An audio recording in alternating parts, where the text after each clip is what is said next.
দ্বিতীয় বিশ্বযুদ্ধের পর 1941 সাল থেকে 1948 সাল পর্যন্ত এই 8 বছরের মধ্যে 259টি সন্ত্রাসী আক্রমণ চালিয়েছে শুধুমাত্র ইহুদি সন্ত্রাসীরা।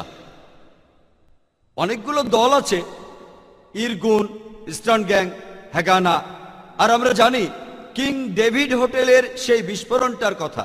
ঘটনাটা ঘটেছিল 1946 সালের 22শে জুলাই। বিস্ফোরণটা ঘটিয়েছিল ইরগুন, নেতৃত্বে ছিলেন মেনাকেন বেগান। এখানে 91 জন নিরীহ মানুষ মারা গিয়েছিল, তার মধ্যে 28 জন ছিল ব্রিটিশ, 41 জন আরব, 7 জন ইহুদি, এছাড়া আরো ছিল 5 জন। এই ইরগুন গ্রুপ আরবদের মতো পোশাক পরেছিল যাতে লোকজন মনে করে আরবরা এই ঘটনা ঘটিয়েছে।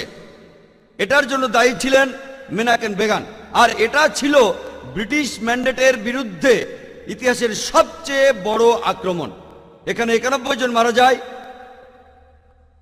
আর সেই সময়টাতে মেনাকেন বেগান তাকে 1 নম্বর সন্ত্রাসী বলে অভিহিত করেছে খোদ ব্রিটিশ সরকার। পরবর্তীতে কয়েক বছর পরে তিনি হলেন ইসরায়েলের প্রধানমন্ত্রী। আর তার আরো কিছুদিন পরেই তিনি শান্তিতে নোবেল প্রাইজ পেলেন। চিন্তা করেন, যে মানুষটা খুন করেছে হাজার হাজার নিরীহ মানুষকে, সে প্রধানমন্ত্রী হয় ইসরায়েলের, আর কয়েকদিন পরে নোবেল প্রাইজ পায় শান্তিতে।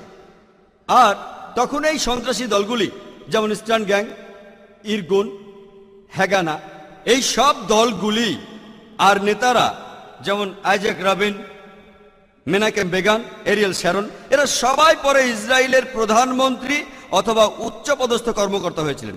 আর এরা সবাই যুদ্ধ করেছিল একটা ইহুদি রাষ্ট্রের জন্য। যদি পৃথিবীর ম্যাপটা দেখেন, 1945 সালের আগে ইসরায়েল নামে কোনো দেশ ছিল না। যদি পৃথিবীর ম্যাপটা দেখেন, নোবেল প্রাইজ পেলেন। চিন্তা করেন, যে মানুষটা খুন করেছে হাজার হাজার নিরীহ মানুষকে, সে প্রধানমন্ত্রী হয় ইসরায়েলের, আর কয়েকদিন পরে নোবেল প্রাইজ পায় শান্তিতে।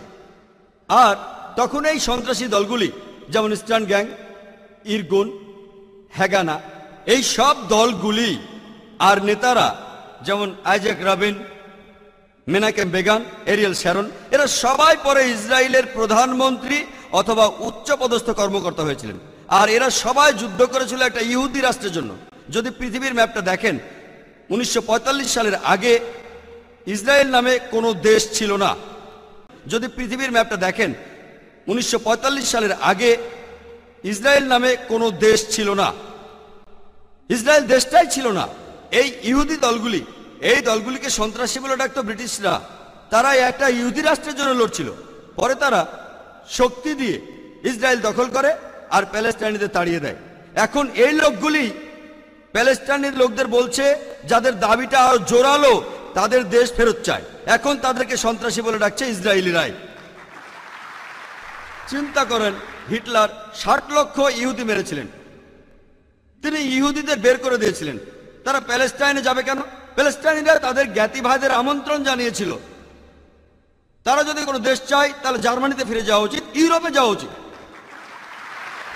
চিন্তা করেন, প্যালেস্টাইনিরা তাদের স্বাগতম জানিয়েছিল। ধরেন আপনার বাসায় একজন মেহমান আসলো, অচেনা সেই লোককে আপনি বাসায় থাকতে দিলেন, আর কিছুদিন পর সে আপনাকে বাসা থেকে বের করে দিল।